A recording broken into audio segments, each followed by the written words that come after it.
Welcome back, everyone, to Star Wars Abridged. Today we will be going through and covering Chapter 17 of Timothy Zahn's Heir to the Empire. In Chapter 16, which we did a couple videos ago, we saw that Luke came face to face with the Chimera for the first time in this book, and he almost got captured, almost got pulled in by its tractor beam, but he managed to escape. However, Thrawn says that he's going to have problems with his hyperdrive, so he's not worried at all, and they feel like they're going to be able to catch him shortly. But they are going to hire some of the smugglers in the area to try to track down Luke so they don't have to. But let's go ahead and jump into Chapter 17. But before we do, make sure that you are subscribed, and if you enjoy this video, leave a thumbs up. But let's get into Chapter 17. So, Chapter 17 starts out in Luke Skywalker's point of view. Just as Thrawn theorized in Chapter 16, Luke's evasive maneuver he put on to escape the Chimera's tractor beam damaged his hyperdrive, and he and R2-D2 are currently stuck in space. Basically, everything in the ship is dead, and R2 says this to Luke. He even tells him that the radio antenna is gone, so they can't even call for help. Luke is thinking for a minute, and he ends up saying something like, well, maybe we can find some scrap parts, we can build a new hyperdrive motivator, and at least attach it to where both of the X-Wing's engines can handle it. R2 doesn't really like the idea because he says that's not going to be very easy, but Luke thinks that it's worth a try, so he starts to crawl behind his seat in the cockpit to gather tools from the cargo department. The chapter then time jumps 2 hours later, and now Luke is able to see that his plan will not work at all. The hyperdrive motivator has cracks all in it, and there's just absolutely no possible way that they'll be able to use it effectively. Luke then wants to check the other motivator to see if its casing is okay, and he does so, but he finds that it's in very rough shape, so he's just completely at a loss at this point. He has no idea what to do. I mean, essentially he's like, well, we're just completely stuck out here. Luke then thinks back to the moment in The Empire Strikes Back after his duel with Vader, when he was hanging on the underside of Cloud City, and he called out to Leia. If you'll remember in that movie, he was calling out to Leia through the Force, and they had their little connection. He does this again here in this moment. He kind of closes his eyes, calls out to her, asking her to hear him and answer him, but he gets absolutely nothing in response. So he thinks that she's already probably to Kashyyyk, and there's no way that she can even hear him that far away. At this point, Luke then starts to prepare for the worst. Like, he's wondering if Leia will ever even find out how he's gonna die.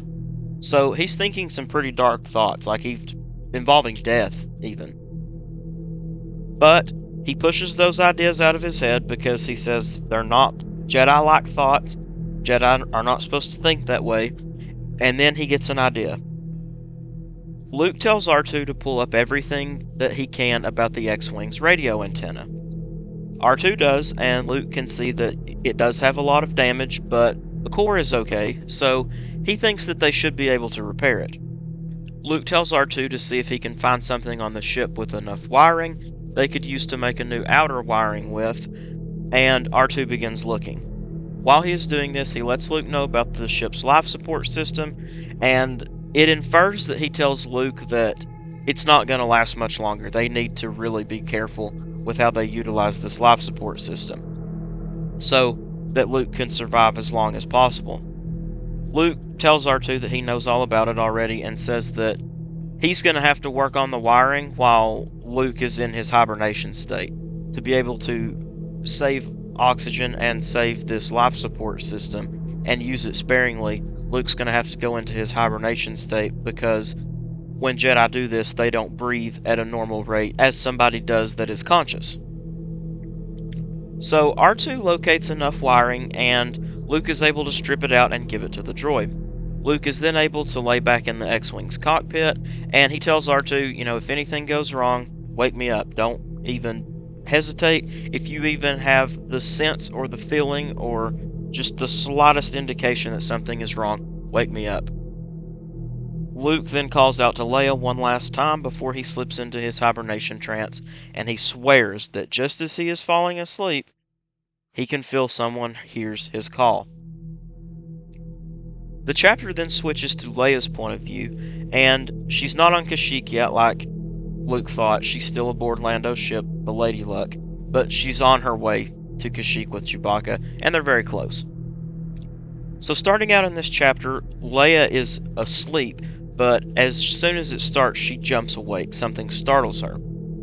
She says that it feels like Luke was calling to her, but she's kind of listening and reaching out, and she has no other feeling that he's there, so she just dismisses it and says, well, that's just me sleeping. There's no way he did anything. No way he called out to me, especially this far away. So she starts to feel the ship rattle and some other changes with how their ride was going. From the smooth ride of hyperspace, it starts to get a little bumpier, and she realizes that they're coming up on Kashyyyk. They're about to the planet.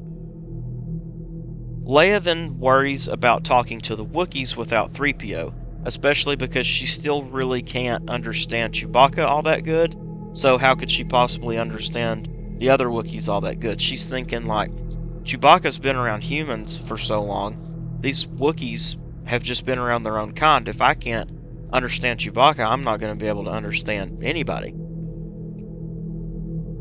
But at about this time, they come into the planet's atmosphere, and Leia is just amazed and in awe by the trees and all of the Wookiee culture and just everything that she is seeing. Leia then sees a Wookiee village among the treetops and wonders just how they're held up. It looks like they're just floating there to her. In her eyes, though, she says maybe it's repulsor lifts. I mean, that's the only explanation.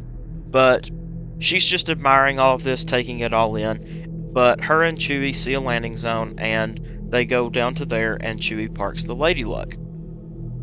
As they land, Leia sees two Wookiees outside that are there to greet them. One who immediately starts talking to Leia as soon as she gets off of the Lady Luck. She can understand him perfectly.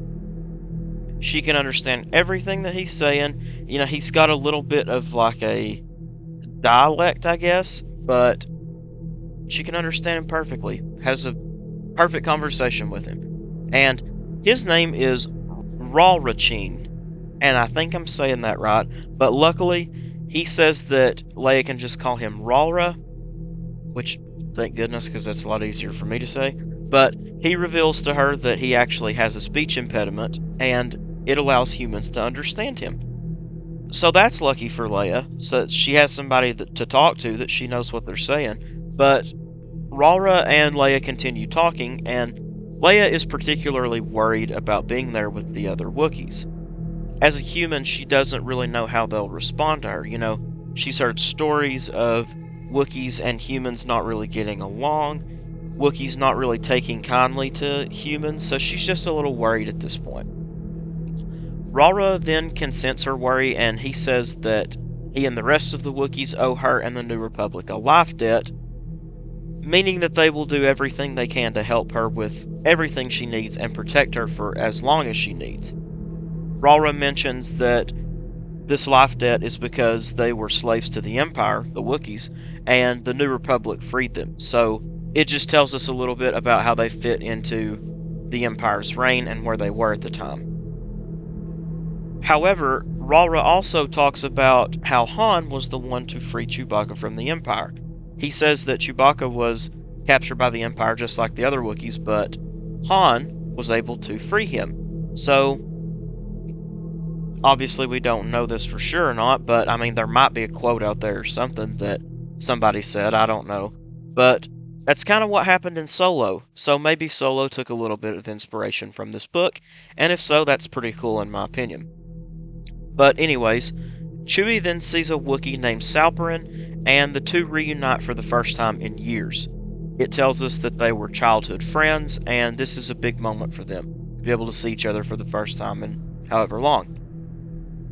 Then, at the end of this little section, Ralra tells Leia that they will go on into the village, But Leia first asks him if the village uses repulsor lifts, that she was just curious about that. And Rara's like, well, just come on, I'll show you that first.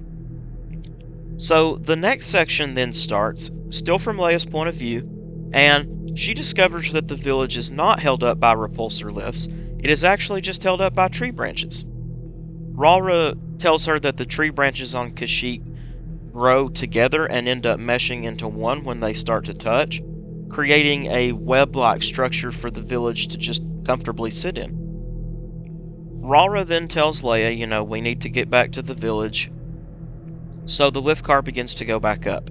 So we learn here that in between sections, Rara and Leia took the lift car down so that she could see how the village was supported and get a better look at everything. Leia and Rara then talk about some of the Wookiees' culture, such as their homes and the vines and the technology that they have. They eventually reach the top of the lift where Chewbacca and Salperin still are waiting. When they get to the top, Chewie seems a little upset that Rara just took Leia off. It makes it seem like he didn't know that Leia was gone, which, not doing a very good job at protecting her if that's the case. But anyways, the four of them, Leia, Chewbacca, Salperin, and Rara, eventually start walking to where Chewie and Leia will be staying, which is Salperin's home. Rara says that that's not very far away, and they are walking toward it. As they're passing some other Wookiee homes, and Leia's just admiring everything. She's looking through the windows as they're walking by, and all of this stuff. All of a sudden, as they are passing one of the houses, Leia is looking through the window, and she sees the face of a Nagri comes toward her through the window, like, not through the window, but at the other side of the window, like it's like a Nagri face just appears out of the darkness at the window. So this causes Leia to just jump back.